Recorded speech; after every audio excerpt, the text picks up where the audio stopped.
உலகத்திற்கு வந்த இயேசு இங்கே மனிதர்களால் சாவுக்கு வார்த்தை கடவுளுடைய திட்டம் நிறைவேறும் என்ற எதிர்நோக்குடன் அவற்றை நாம் ஏற்றுக்கொள்ள இதோ இங்கு அமைதியாக நிற்கின்ற அந்த இயேசுவிடம் வரம் கேட்போம்.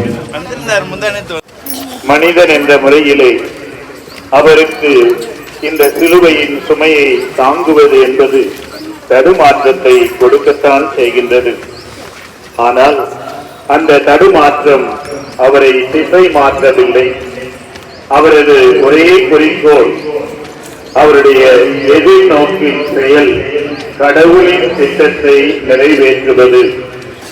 அந்த திட்டத்தை நிறைவேற்றி முடிக்கும் வரை எத்தனை தடுமாற்றங்கள் வந்தாலும் அத்தனை முறையும் நான் மீண்டும் எழுவேன், மீண்டும் தொடர்வேன் எனது எதிர்நோக்கின் பயணத்தை என்று ஆண்டவர் இங்கே ஒரு முழு உறுதியோடு விழுந்து எழுந்து நடப்பதை நாம் இங்கே பார்க்கிறோம்.